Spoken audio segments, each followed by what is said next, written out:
Because if we found out the Ark of the Covenant was in fact a real object and we know where it is and it does match the description in the Bible, that kind of changes everything. What if one of the Bible's greatest mysteries was never lost, just hidden in plain sight? On the Joe Rogan Experience, Graham Hancock makes a chilling claim. The Ark of the Covenant is real, it's dangerous, and it might be sitting behind locked doors in Ethiopia.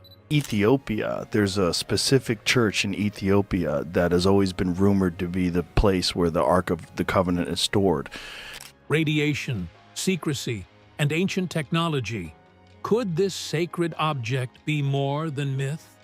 Let's uncover the mystery. Revelation on the Joe Rogan Experience. In episode number 2215 of the Joe Rogan Experience, renowned author and researcher Graham Hancock returned to the podcast to discuss one of the most captivating mysteries from religious history: the Ark of the Covenant. Right from the start, the conversation took a compelling turn, diving into what makes this ancient artifact so fascinating, not just to theologians and historians, but to everyday people and truth seekers around the world. Joe Rogan introduced the topic with the kind of wonder and intrigue that defines his most memorable episodes. He noted that if the Ark of the Covenant were proven to be real, and its location identified with certainty, it would be a revelation of enormous proportions. If we found out the Ark of the Covenant was, in fact, a real object, Rogan said, and we know where it is, and it does match the description in the Bible, that kind of changes everything. That single line captured the stakes of the discussion: the transformation of a religious myth into confirmed historical reality. Graham Hancock, known for challenging mainstream archaeological narratives, wasted no time in sharing what he's come to believe through years of research. According to him, the Ark is not lost, it's hidden. More precisely, he claims it resides in Ethiopia, where it has been guarded for centuries. But before diving into that bold assertion, the conversation paused to reflect on why the Ark of the Covenant has remained such a powerful and persistent topic across time. The Ark holds a unique place in both religious texts and cultural imagination. Described in the Bible as a sacred chest built to carry the stone tablets of the Ten Commandments, the Ark wasn't just a container. It was a vessel of divine presence. It was said to be so powerful that merely touching it could lead to death. Biblical stories describe it unleashing bolts of fire, flattening walls, and bringing destruction to entire armies. For people of faith, it represents God's direct involvement with humanity. For skeptics and researchers like Hancock, it raises a different kind of question: what kind of object, if real, could cause such effects? The Ark has dual appeal, both spiritual and scientific. To the faithful, it is holy. To those with a curious or investigative mindset, it's a historical puzzle begging to be solved. This blend of reverence and inquiry is part of what makes the Ark of the Covenant one of the most talked-about artifacts in human history. As Hancock and Rogan noted, the Ark is more than just a religious symbol. It's a key to unlocking questions about ancient technology, lost civilizations, and the very foundations of belief. The conversation gets even more interesting when Hancock begins to share his hypothesis, revealing not only where he believes the Ark is hidden, but also uncovering unsettling details that have kept this ancient mystery alive for centuries. Let's tell you about those hidden details. Hancock's hypothesis. In The Sign and the Seal, Graham Hancock presents a daring and detailed hypothesis about the fate of the Ark of the Covenant. His journey to uncover the truth about this ancient artifact led him through dusty archives, sacred monasteries, and the oral traditions of Ethiopian priests. What emerged was a theory that not only challenged traditional biblical timelines, but also clashed with long-standing Ethiopian religious narratives. According to Hancock, the Ark did not vanish mysteriously or get destroyed in Jerusalem. It was deliberately removed around 650 BC during a turbulent period under King Manasseh and taken on an extraordinary journey through Africa. Hancock begins by identifying a critical moment in the Ark's history: the reign of Manasseh, king of Judah. Manasseh is often described in biblical texts as a deeply corrupt ruler who allowed idol worship and desecrated the temple in Jerusalem. According to Hancock, during this era of religious turmoil, a group of devout followers, possibly members of the Levite priesthood, feared that the Ark would be destroyed or defiled. In response, they took the sacred object and fled the city, beginning a long and secretive journey southward. The Ark's first stop, Hancock argues, was Elephantine Island, located in the Nile River near Aswan, Egypt. Remarkably, Elephantine is known historically for housing a Jewish temple that mirrored many of the rituals performed in Jerusalem.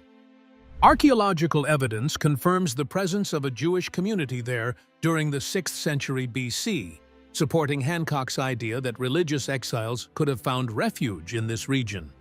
In this peaceful sanctuary, the Ark was hidden and venerated, at least temporarily. But Elephantine was only a stop along the way. According to Hancock, the Ark was later transported farther south into Ethiopia, arriving at Lake Tana, specifically the island of Tana Kirkos. This remote, monastery-covered island became the Ark's next sanctuary. Here, Hancock uncovered oral traditions and monastic testimonies suggesting that the Ark was once kept on Tana Kirkos for hundreds of years. The monks of the island claimed their ancestors had guarded the Ark, passing down knowledge and reverence through generations. Hancock saw this as a key piece in his puzzle, connecting Egypt and Ethiopia in a historical and spiritual chain. Interestingly, this theory diverges sharply from the traditional Ethiopian narrative, which tells a very different origin story for the Ark's presence in Aksum. According to the Kebra Nagast, a 14th century Ethiopian epic that blends historical accounts with legend, the Ark was brought to Ethiopia by Menelik I, the son of King Solomon and the Queen of Sheba. After visiting his father in Jerusalem, Menelik is said to have returned to Ethiopia with the Ark, guided by divine will. This version places the Ark's arrival in Ethiopia several centuries earlier than Hancock's theory and attributes it to royal lineage rather than Levite priests escaping religious persecution. Eventually, according to Hancock's theory, the Ark was moved once again, this time to its final resting place in the ancient Ethiopian city of Aksum. This location, shrouded in secrecy and heavily guarded, is central to Hancock's claim that the Ark has survived and is still housed under the watchful eyes of Ethiopian clergy. Aksum, Ethiopia, a city of secrets and faith. The mystery of the Ark of the Covenant doesn't end with its sudden disappearance from Jerusalem. It leads to a very specific and deeply secretive location in northern Ethiopia, the ancient city of Aksum. Hancock spoke at length about his travels to Ethiopia and the powerful claims made by the Ethiopian Orthodox Church that they have housed the Ark for centuries, and it remains there to this day. At the heart of this claim is a modest building next to the Church of St. Mary of Zion, known as the Chapel of the Tablet. This small chapel is one of the most heavily guarded places in Ethiopia, not because of military secrets or treasures, but because it is believed to contain the original Ark of the Covenant, the same sacred object described in the Bible, built to hold the stone tablets of the Ten Commandments. According to Hancock's research and what he shared, the guardianship of the Ark follows a highly restricted and sacred system. What makes Hancock's account even more gripping are the physical symptoms he observed among those who have guarded the Ark. He described speaking to 3 different guardians over the years, each suffering from severe cataracts and vision loss. Hancock says that all 3 men directly blamed the object inside the chapel for their condition. Hancock also shared that these accounts made him question whether the Ark was more than just a symbolic relic. Some reportedly live only a few years after taking the role. Hancock pointed out that if the Ark is that dangerous to be around, why has no one tested the area with a Geiger counter? He admitted that he didn't bring one himself, but called it a good thought. Joe Rogan, clearly intrigued, asked why no one has pushed harder to investigate. Hancock emphasized that no one is allowed to see the Ark, not even the highest religious officials or visiting scholars. This claim makes us even more curious. Why can't anyone visit it? Let's tell you the surprising answer. The forbidden artifact. Why can't we see it? According to Graham Hancock, there is a very specific and deeply enforced reason why the Ark of the Covenant cannot be seen by anyone. Hancock described in detail the strict Ethiopian tradition that surrounds the Ark, especially the unwavering rule that no one is allowed to look upon it except for a single guardian monk. This guardian, Hancock explained, is chosen from among the clergy and is appointed for life. Once selected, the monk is not permitted to ever leave the grounds of the chapel where the Ark is believed to be kept. "You're going to be kept in that chapel forever," Hancock said. "You'll never be allowed to leave it. The previous guardian must die before the next one is chosen." Hancock said that some monks have actually fled rather than accept the appointment, fully aware of the fate that awaits them. Over the years, Hancock personally met and spoke with 3 different guardians of the Ark. What struck him most was that each one suffered from severe cataracts, and all of them blamed the object inside the chapel for their condition. All had these cataracts over their eyes, Hancock said, and they all blamed the object in that chapel, whether or not it's the Ark, for causing their blindness. One of them told Hancock directly, "The Ark is a thing of fire." That statement stayed with him, not just for its poetic intensity, but because it implied the Ark may emit some kind of energy, something not visible but harmful. Hancock believes this blindness and decline in health may point to something very physical, possibly radiation exposure. If these guys really are guarding it in Ethiopia, he asked, what is the radiation from? Why do they all end up developing cataracts and radiation sickness? He mentioned the possibility that the Ark emits something dangerous and that these guardians are being exposed to it daily over long periods of time. He emphasized that no one has ever been allowed to verify the Ark's presence or examine the conditions inside the chapel scientifically. Not even he, after multiple visits to the site, was ever granted access. "I've been right outside the door of that sanctuary chapel several times," Hancock said, "but they won't let you in." When Rogan asked if anyone had ever tried to sneak in, bribe someone, or find a loophole, Hancock made it clear, "They won't let you. You can't bribe them. You can't talk your way in." This secrecy led Rogan to voice his suspicion. "Anytime they won't let you see the evidence, all of my alarm bells go off." Hancock agreed, saying that while he respects the religious importance the object holds for the Ethiopian Church, the refusal to allow even basic verification creates more mystery and more questions. Even something as basic as testing for radiation with a Geiger counter has never been done. "Did you bring a Geiger counter?" Rogan asked. Hancock replied, "No, that would be a good thought. Imagine if it was going nuts." He pointed out that if the Ark truly is radioactive or gives off harmful energy, it wouldn't be perfectly contained. "You're going to have traces of it that leak out," Hancock said, "especially if people are getting cataracts from being in the room with it." Despite this, the Guardians remain loyal to their task. They do not leave. They do not complain. They accept the role as a sacred calling, even if it shortens their lives. For Hancock, the real mystery isn't just what the Ark is, but why it's being so obsessively hidden from the world, even at the cost of the Guardian's health. Whatever this object is, he said, they are close to it, and they all die soon after being chosen. That, to me, is very telling. Apart from Hancock's terrifying theory, many other explanations and ideas surround the Ark's mysterious nature. Let's tell you about some of them. Ancient technology or divine weapon.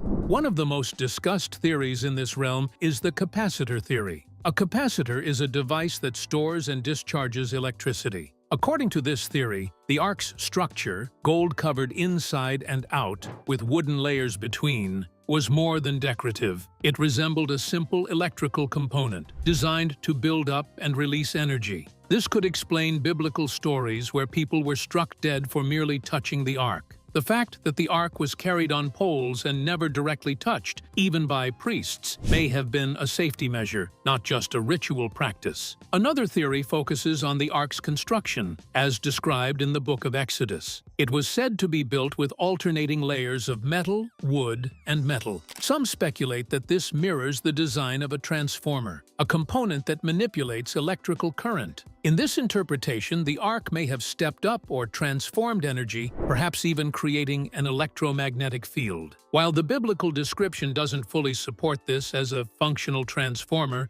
the theory remains popular among ancient technology enthusiasts. A third possibility raised by Hancock and others is that the Ark may have been a radiation-emitting device, whether naturally or by design. This could explain why people like the Philistines suffered mass deaths and tumors after seizing the Ark, as described in the Bible. When the Ark was returned to Israel, it's said that 50,000 men died after looking inside. While these numbers are often seen as symbolic or exaggerated, Hancock suggests they may describe real health effects, possibly caused by exposure to radiation or some unknown energy. Moses himself, after descending from Mount Sinai with the tablets, is described as having a glowing face, so radiant, in fact, that he had to wear a veil for the rest of his life. Hancock speculates that this could be a reference to radiation burns, implying that the tablets, or whatever he encountered on the mountain, had radioactive properties. Again, the suggestion is not that ancient people understood radiation, but that they recorded what they saw through spiritual or poetic language. However, not everyone agrees with these interpretations. Biblical scholar Michael Heiser and many others argue that Hancock and similar theorists are misreading religious texts and applying modern scientific concepts where they don't belong. Heiser maintains that the biblical stories are spiritual narratives, not scientific accounts. The power of the Ark, in traditional theology, is not technological. It's divine. If the Ark of the Covenant had been brought to Rome, it seems reasonable to assume that a cult might have developed around this unique object, which, remember, was supposed to have awesome power. Modern-day technologies have helped solve many mysteries of the past, and they're now being used to re-examine ancient legends through a new lens. Let's take a look at what modern-day reflections say about the Ark. Modern reflections, replicas, and speculation. In today's world, the Ark of the Covenant continues to captivate the imagination of believers, researchers, and even world leaders. On the Joe Rogan Experience, Graham Hancock and Joe Rogan explored how the Ark's mystique has not only persisted through the centuries, but also taken on new meaning in modern times, especially as it intersects with symbolism, popular culture, and speculation. One surprising moment from the podcast came when Rogan and his team brought up a peculiar fact. Donald Trump reportedly has a replica of the Ark of the Covenant at his Mar-a-Lago estate. While details about the replica's origin and purpose remain unclear, its presence there underscores how powerful and enduring the image of the Ark has become, even for political figures. Whether Trump's replica is a religious symbol, a collector's curiosity, or a piece of symbolic art, it shows how the Ark remains a topic of fascination, not just for theologians or historians, but for global icons. The conversation didn't stop at Mar-a-Lago. Rogan and Hancock discussed other places around the world where the Ark is rumored to be housed, or at least remembered through replicas. One commonly suggested location is the Vatican, a city-state steeped in centuries of religious secrecy and vast historical archives. Some conspiracy theories claim that the Vatican possesses many ancient relics that it has chosen not to reveal to the public, and the Ark of the Covenant is often at the center of these speculations. Israel is another location frequently linked with the Ark. After all, Jerusalem was its original home according to the Bible. and some believe that it was hidden away under the Temple Mount before the Babylonian invasion. Various archaeological groups have attempted to search for clues in this region, but ongoing religious tensions and political limitations have made any such efforts extremely difficult. Beyond these high-profile claims, museum replicas and recreations of the Ark exist across the globe. Many are modeled after the biblical dimensions described in the book of Exodus: a wooden chest overlaid with gold, topped with 2 cherubim and carried with long poles. These replicas serve as educational tools, religious symbols, or simply reminders of the enduring mystery surrounding the original artifact. What troubles Hancock, however, is the academic community's tendency to completely dismiss the Ark's existence or the possibility of it being something more than myth. On the podcast, he criticized scholars and archaeologists who, he believes, are too quick to write off ancient narratives as fictional or irrelevant. Hancock argues that openness to alternative interpretations is not the same as abandoning reason. Instead of defaulting to denial, he calls for more investigation, dialogue, and curiosity, especially when it comes to stories that have persisted for thousands of years. Hancock often speaks about ancient civilizations that may have been far more advanced than we typically assume. He connects the Ark to other so-called out-of-place artifacts, objects that don't seem to fit the level of technology attributed to their time. What are your thoughts on Graham Hancock's theory about the Ark of the Covenant? Share your thoughts in the comments. We'd love to hear what you think.